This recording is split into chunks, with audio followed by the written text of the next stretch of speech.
Good evening. My name's Edward King Thompson, and welcome to another video. This one is something a little bit different. A few months ago, a family friend of mine related a frightening experience she had while on holiday with her mother in Torremolinos on the Costa del Sol, Spain. I was immediately gripped by the compelling nature of the tale and the vivid clarity with which she told it. I knew I had to make a video about the story. I wanted to capture her words so that the telling was as authentic as possible. However, as she preferred to remain anonymous, her words will be spoken by an actor in a recreation of our conversation. So, sit back, hit the lights, and enjoy.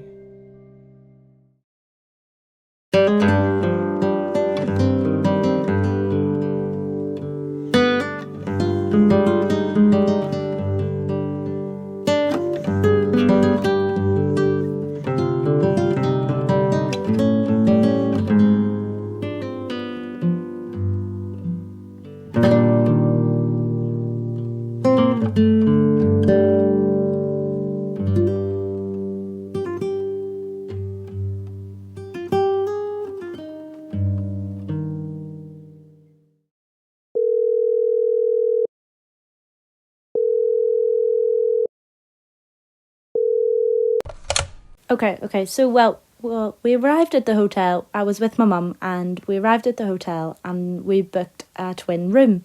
But when we got there, we went to the room, and it was a big double bed. So I went down to reception. I says, "No, sorry, we booked a twin room. We need to move rooms." So they said, "Oh, no, we've got a twin room." And I said, no, it was a double bed. We've specifically asked for a twin room. So it was a big long story, but she kept arguing with me saying they don't have double rooms, they only have twin rooms.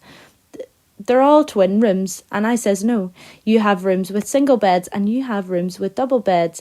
And we want one with 2 single beds. So if you could change the beds in our room or give us another room, that's what we want, because that's what we booked. So she said she couldn't, she had nothing. So the next day I says, look, this needs to be changed. I don't want to spend a week sharing a bed with my mum. So anyway, the next day I went down and I said, have you got in another room? No, we've nothing.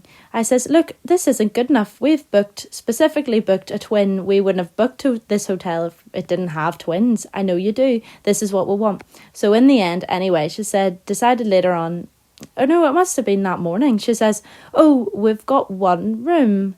We might have one room. And I says, oh, right. She says, it's being cleaned at the minute. And was she sort of hesitant to give it to you? Yes. So this is I didn't think anything of it at the time, but she did seem hesitant. It was really strange because I thought 1 minute you've no room and then you might have a room and then you did have a room, but it's getting cleaned at the minute, and when you get it, it'll be really, really clean. This is weird, like you expect a room to be really clean. They're even cleaning the curtains. And I says, oh right, okay. And then I thought, oh, maybe they just do deep cleaning of certain rooms one at a time as they become free.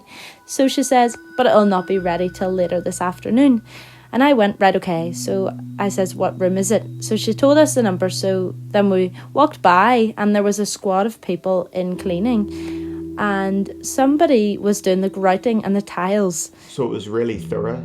It was just a deep clean. But anyway, I'm not too sure what had gone on in that room on reflection. So then we went into that room and unpacked, and there was nothing wrong with the room. It was fine, but you could tell it smelled, everything had been cleaned. So we went out and we went to bed that night, and through the night, it must have been probably about 4 or 5 in the morning, I heard a noise, and I would sleep very lightly. So my mum was on the side of the room where the bathroom side would have been. So I looked up to see what the noise was, and I saw what looked like her walking from her bed to the end of her bed and round to the right, which is where the bathroom was. But just as I got to that corner, and I could hear the shuffle of, the slippers they give you. The really cheap kind of sponge ones? Yes, and Mum can't walk in those. Well, most people can't. You shuffle along the ground when you're walking because they're too big for you, because they're just one size. So I heard that noise and I looked and I said, what are you doing? And she says, I'm going to the toilet. But when she said that, the voice was in her bed. And that wasn't her, which kind of freaked me. And I'm going, gee, that voice isn't where she is. What's going on? And then I saw her stand up, and just at that moment, the other thing that looked like her disappeared round the corner, and she started to shuffle around, and I'm going, oh my God, what is going on? So I never said anything to her because I didn't want to upset her, and I thought, obviously I've imagined this, so that's fine. It really unnerved me a bit, but I thought, right, you've imagined it, forget about it, because I'm not really into all that sort of thing. The next night, the same thing happened again. So I heard her, I heard noise and the shuffling, and I looked and I could see her, because she's sort of a wee bit bent over at her age. Yeah. And at this point, obviously, with what had happened last night, when you're looking and seeing the shape of this time, do you still think it's her, or do you think it's this other thing? Yeah, oh no, I think it's her. It looks like her sort of walking and bent forward a bit, which is the way she walks, and I can hear it's the shuffling. That's the bit that got me more than anything. And I know you can imagine seeing things, but it was the noise. I could hear the shuffle. And then I thought, am I not awake? And I said, are you going to the toilet again? And she said, yes.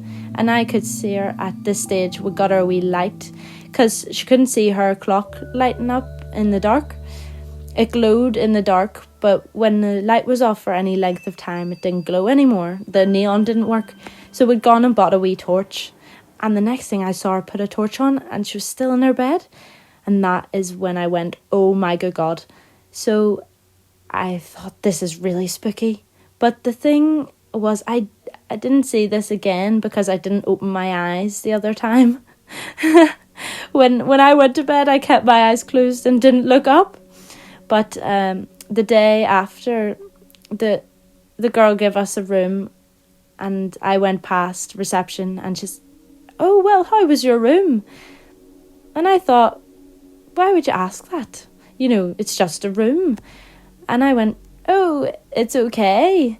And I thought, if I tell her, she'll think I'm a weirdo. So I never said anything to anybody until I said, when I got home, I didn't want to say to my mum, because my mum had paid for the holiday, and I didn't want to annoy her, upset her, or make her think I wasn't happy in the room. But I wasn't happy in the room. But only at night. It was fine in the day. You didn't get a bad feeling in the daytime. So, yeah. So, can I ask, what do you make of what happened? Like, what's your theory about the room and what you saw? I have no idea. I can't fathom it. I wonder... I know this is stupid, but I wonder, did something happen? Was somebody murdered in the room, or did somebody fall and split their head open and die, or did someone have a... I don't know. I don't know what happened in the room, but why were they so fanatic about cleaning it so much and telling us it was going to be really clean? Why did she ask me, how was your room? Was your room okay? Like, why wouldn't it be? I hadn't complained about the room. All I complained about was the double bed. So, yeah, it's a strange thing to ask, I thought. So I think I'd wish I'd gone at the end of the holiday and said, and said, did something happen in that room?